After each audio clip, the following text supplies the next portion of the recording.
எருசலேமின் அலங்கம் பிரதிஷ்டை பண்ணப்படுகிறது. எருசலேமின் அலங்கத்தை பிரதிஷ்டை பண்ணுகையில் துதியினாலும் பாடலினாலும் கைத்தாளம், தம்புரு, சுரமண்டலம் முதலான கீத வாத்தியங்களினாலும் பிரதிஷ்டையை மகிழ்ச்சியோட கொண்டாட எல்லா இடங்களிலும் இருக்கிற லேவியரை எருசலேமுக்கு வரும்படி தேடினார்கள். அப்படியே பாடகரின் புத்திரர் எருசலேமின் சுற்றுப்புறங்களான சமபூமியிலும் நெத்தோபாத்தியரின் கிராமங்களிலும் பெத்கில்காலிலும் கேபா, அஸ்மாவேத் ஊர்களின் நாட்டுப்புறங்களிலும் இருந்து வந்து கூடினார்கள். பாடகர் எருசலேமை சுற்றிலும் தங்களுக்கு கிராமங்களை கட்டி இருந்தார்கள். ஆசாரியரும் லேவியரும் தங்களை சுத்தம் பண்ணிக்கொண்டு ஜனத்தையும் பட்டண வாசல்களையும் அலங்கத்தையும் சுத்தம் பண்ணினார்கள். அப்பொழுது நான் யூதாவின் பிரபுக்களை அலங்கத்தின் மேல் ஏறப்பண்ணி துதி செய்து நடந்து போகும்படி 2 பெரிய கூட்டத்தாரை நிறுத்தினேன். அவர்களில் ஒரு கூட்டத்தார் அலங்கத்தின் மேல் வலதுபுறமாக குப்பை மேட்டு வாசலுக்கு போனார்கள். அவர்கள் பிறகாலே ஓசாயாவும் யூதாவின் பிரபுக்களில் பாதி பேரும், அசரியா, எஸ்ரா, மெசுல்லாம், யூதா, பென்யமீன், சமாயா, எரேமியா என்பவர்களும், பூரிகைகளை பிடிக்கிற ஆசாரியரின் புத்திரரில் ஆசாப்பின் குமாரன் சக்கூரின் மகனாகிய மிகாயாவுக்கு குமாரனான மத்தனியாவின் மகன் சமாயாவுக்கு பிறந்த யோனத்தானின் குமாரன் சகரியாவும், தேவனுடைய மனுஷனாகிய தாவீதின் கீதவாத்தியங்களை வாசிக்கிற அவன் சகோதரரான சமாயா, அசரையேல், மிலாலாய், கிலாலாய், மகாய், நெதனையேல், யூதா, அனானி என்பவர்களும் போனார்கள். வேத பாரகனாகிய எஸ்ரா இவர்களுக்கு முன்பாக நடந்தான்.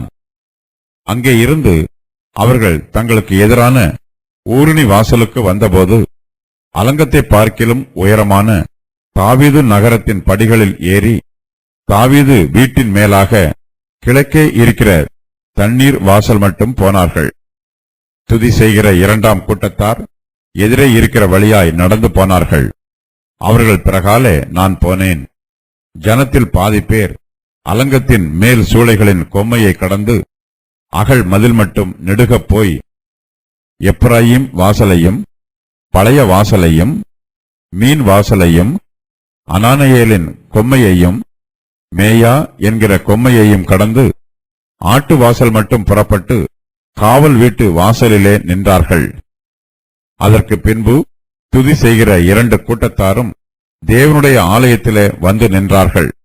நானும் என்னோட கூட இருக்கிற தலைவரில் பாதி பேரும் பூரிகைகளை பிடிக்கிற எலியாக்கிம், மாசையா, மினியாமின், மிகாயா, எலியோனாய், சகரியா, அனானியா என்கிற ஆசாரியர்களும், மாசையா, செமாயா, எலையாசார், ஊசி, யோகனான், மல்கியா, ஏலாம், ஏசேர் என்பவர்களும் நின்றோம். பாடகரும் அவர்கள் விசாரிப்புக்காரனாகிய எஷரகியாவும் சத்தமாய் பாடினார்கள். அந்நாளிலே மிகுதியான பலிகளை செலுத்தி தேவன் தங்களுக்கு மகா சந்தோஷத்தை உண்டாக்கினதினால் மகிழ்ச்சியாயிருந்தார்கள். ஸ்திரீகளும் பிள்ளைகளும் கூட களி கூர்ந்தார்கள். எருசலேமின் களிப்பு தூரத்திலே கேட்கப்பட்டது. எருசலேமின் அலங்கம் ஏற்கனவே கட்டி முடிக்கப்பட்டிருக்கிறது. ஆனாலும் அந்த அலங்கம் உடனே பிரதிஷ்டை பண்ணப்படவில்லை. அலங்கம் கட்டப்பட்டு முடிந்திருக்கிறது. ஆனால் எருசலேம் நகரத்துக்குள்ளே போதுமான ஜனங்கள் வந்து குடியிருக்கவில்லை. அலங்கத்தை பிரதிஷ்டை பண்ணுவதற்கு முன்பாக எருசலேம் நகரத்தை ஜனப்ப வேண்டும் என்று நெகேமியா விரும்புகிறார். இப்போது எருசலேம் நகரத்தில் இஸ்ரவேல் புத்திரர் போதுமான பேர் குடியிருக்கிறார்கள். எருசலேமின் அலங்கம் கட்டி முடிக்கப்பட்டிருப்பது கர்த்தருடைய சுத்த கிருபை. இஸ்ரவேல் ஜனத்தார் கர்த்தருடைய கிருபைக்காகவும் இரக்கத்திற்காகவும் அவருக்கு துதிகளையும் ஸ்தோத்திரங்களையும் ஏறெடுக்கிறார்கள். அவர்கள் எருசலேம் நகரத்தையே கர்த்தருக்கு பிரதிஷ்டை பண்ணுகிறார்கள். இஸ்ரவேல் புத்திரர் கர்த்தருடைய நாம மகிமைக்காக, கர்த்தருடைய நாமத்தினால் கர்த்தருக்காக எருசலேம் நகரத்தை சுதந்திரித்துக் கொள்கிறார்கள். எருசலேம் நகரம் பரிசுத்தமான நகரம். அது மகாராஜாவின் நகரம். வடதிசையில் உள்ள சீயோன் பர்வதம் வடிப்பான ஸ்தானமும் சர்வ பூமியின் மகிழ்ச்சியுமாய் இருக்கிறது. அதுவே மகாராஜாவின் நகரம். சங்கீதம் 48:2. பூமியின் பேரிலும் சத்தியம் பண்ண வேண்டாம், அது அவருடைய பாதபடி. எருசலேமின் பேரிலும் சத்தியம் பண்ண வேண்டாம், அது மகாராஜாவினுடைய நகரம். மத்தேயு 5:35. எருசலேம் நகரத்திற்கு அலங்கம் கட்டப்பட்டிருந்தாலும் அந்த நகரத்திற்கு கர்த்தருடைய தெய்வீக பாதுகாப்பு தேவைப்படுகிறது. கர்த்தர் நகரத்தை பாதுகாக்கவில்லை என்றால் அதன் அலங்கங்களால் ஒரு பிரயோஜனமும் இருக்காது. காவல் காக்கிறவர்களின் பிரயாசமும் விருதாவாய் இருக்கும். நெகேமியாவின் ஆலோசனை பிரகாரமாக இஸ்ரவேல் ஜனத்தார் எருசலேம் நகரத்தையும் அதன் அலங்கத்தையும் கர்த்தருடைய சமூகத்திலே பயபக்தியோடும் பரிசுத்தத்தோடும் பணிவோடும் பிரதிஷ்டை பண்ணுகிறார்கள். எருசலேமின் அலங்கத்தை பிரதிஷ்டை பண்ணுகையில் துதியினாலும் பாடலினாலும் கைத்தாளம் தம்புரு சுரமண்டலம் முதலான கீத வாக்கியங்களினாலும் பிரதிஷ்டையை மகிழ்ச்சியோட கொண்டாட எல்லா இடங்களிலும் இருக்கிற லேவியரை எருசலேமுக்கு வரும்படி தேடுகிறார்கள். நெகேமியா எருசலேமுக்கு திரும்பி வந்த பின்பு அலங்கத்தை கட்டி முடிக்க 52 நாட்கள் ஆயிற்று. அதன் பின்பு எருசலேமின் அலங்கம் பிரதிஷ்டை பண்ணப்படுகிறது. இஸ்ரவேல் தேசம் அனைத்திலிருந்தும் லேவியர்கள் எருசலேமுக்கு அழைத்து வரப்படுகிறார்கள். அவர்கள் அனைவரும் அலங்கத்தின் பிரதிஷ்டையில் உதவி புரிகிறார்கள். பாடகரும் இசை கருவிகளை இசைப்பவர்களும் லேவியராவர். எருசலேமின் அலங்கத்தை பிரதிஷ்டை பண்ணும்போது துதியும் பாடலும் நிரம்பி இருக்க வேண்டும் என்று இஸ்ரவேல் புத்திரர் விரும்புகிறார்கள். அதற்காக யூதா தேசத்தின் எல்லா இடங்களிலும் இருக்கிற லேவியரை எருசலேமுக்கு வருமாறு அழைக்கிறார்கள். பாடகரின் புத்திரர் எருசலேமின் சுற்றுப்புறங்களான சமபூமியிலும் நெத்தோபாத்தியரின் கிராமங்களிலும் பெத்கில்காலிலும் கேபா அஸ்மாவேத் ஊர்களின் நாட்டுப்புறங்களிலும் இருந்து வந்து கூடுகிறார்கள். பாடகர்கள் எருசலேமை சுற்றிலும் தங்களுக்கு கிராமங்களை கட்டியிருக்கிறார்கள். ஆசாரியரும் லேவியரும் தங்களை சுத்தம் பண்ணி கொள்கிறார்கள். அவர்கள் ஜனத்தையும் பட்டண வாசல்களையும் அலங்கத்தையும் சுத்தம் பண்ணுகிறார்கள். சுத்தம் பண்ணுவதற்கு அவர்கள் தீட்டுக்களிக்கும் ஜலத்தை தெளிக்கிறார்கள்.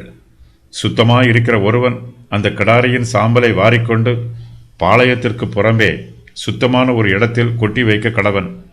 அது இஸ்ரவேல் புத்திரரின் சபைக்காக தீட்டுக்களிக்கும் ஜலத்துக்கென்று காத்து வைக்கப்பட வேண்டும்.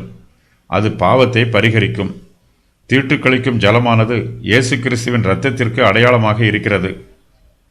ஆசாரியரும் லேவியரும் தீட்டுக்களிக்கும் ஜலத்தை தங்கள் மேலும் ஜனங்கள் மேலும் பட்டண வாசல்கள் மேலும் அலங்கத்தின் மேலும் தெளிக்கிறார்கள். நித்திய ஆவியினாலே தம்மைத்தாமே பழுதற்ற பலியாக தேவனுக்கு ஒப்புக் கொடுத்த கிறிஸ்துவனுடைய இரத்தம் ஜீவனுள்ள தேவனுக்கு ஊழியம் செய்வதற்கு உங்கள் மனச்சாட்சியை செத்த கிரியைகள் அற சுத்திகரிப்பது எவ்வளவு நிச்சயம். எபிரெயர் 9:14. வேத பாரகனாகிய எஸ்ரா ஆசாரியரையும் லேவியரையும் வழிநடத்துகிறார். பிரபுக்களும் ஆசாரியர்களும் லேவியரும் 2 பிரிவாக பிரிந்து அலங்கத்தின் மேல் நடந்து போகிறார்கள். நெகேமியா யூதாவின் பிரபுக்களை அலங்கத்தின் மேல் ஏற பண்ணி துதி செய்து நடந்து போகும்படி 2 பெரிய கூட்டத்தாரை நிறுத்துகிறார். அவர்களில் ஒரு கூட்டத்தார் அலங்கத்தின் மேல் வலதுபுறமாக குப்பை மேட்டு வாசலுக்கு போகிறார்கள். எல்லோரும் சுத்தம் பண்ணி கொண்ட பின்பு யூதாவின் பிரபுக்கள் அலங்கத்தின் மேல் ஏறுகிறார்கள். துதி செய்து நடந்து போகும்படி 2 பெரிய கூட்டத்தார் நிறுத்தப்படுகிறார்கள். அவர்களில் ஒரு கூட்டத்தார் அலங்கத்தின் மேல் வலதுபுறமாக குப்பை மேட்டு வாசலுக்கு போகிறார்கள். துதி செய்கிற 2ஆம் கூட்டத்தார் எதிரே இருக்கிற வழியாய் நடந்து போகிறார்கள். அதற்கு பின் துதி செய்கிற 2 கூட்டத்தாரும் தேவனுடைய ஆலயத்திலே வந்து நின்று கர்த்தரை துதிக்கிறார்கள். துதி செய்கிற 2ஆம் கூட்டத்தார் எதிரே இருக்கிற வழியாய் நடந்து போகிறார்கள். அவர்கள் பிறகாலே நெகேமியா போகிறார். ஜனத்தின் பாதி பேர் அலங்கத்தின் மேல் சூளைகளின் கொம்மையை கடந்து அகல் மதில் மட்டும் நெடுகப் போகிறார்கள். முதலாவது கூட்டத்தார் அலங்கத்தின் மேல் வலதுபுறமாக குப்பை மேட்டு வாசலுக்கு போகிறார்கள். 2வது கூட்டத்தார் ஆட்டு வாசல் மட்டும் புறப்பட்டு காவல் வீட்டு வாசலிலே நிற்கிறார்கள். அதற்கு பின்பு துதி செய்கிற 2 கூட்டத்தாரும் தேவனுடைய ஆலயத்திலே வந்து நிற்கிறார்கள். ஆசாரியரும் லேவியரும் பாடல்களை பாடி கீதவாத்தியங்களை இசைத்து அலங்கத்தின் மேல் நடந்து போனபோது இஸ்ரவேல் புத்திரரில் அநேகரும் அவர்களோடு கூட நடந்து போகிறார்கள். நெகேமியாவும் அவரோட கூட இருக்கிற தலைவரின் பாதி பேரும் பூரிகைகளை பிடிக்கிறவர்களும் போகிறார்கள். பாடகரும் அவர்கள் விசாரிப்புக்காரனாகிய எஷரகியா சத்தமாய் பாடுகிறார்கள். அந்நாளிலே மிகுதியான பலிகளை செலுத்தி தேவன் தங்களுக்கு மகா சந்தோஷத்தை உண்டாக்கினதினால் மகிழ்ச்சியாயிருக்கிறார்கள். ஸ்திரீகளும் பிள்ளைகளும் கூட களி கூறுகிறார்கள். எருசலேமின் களிப்பு தூரத்திலே கேட்கப்படுகிறது.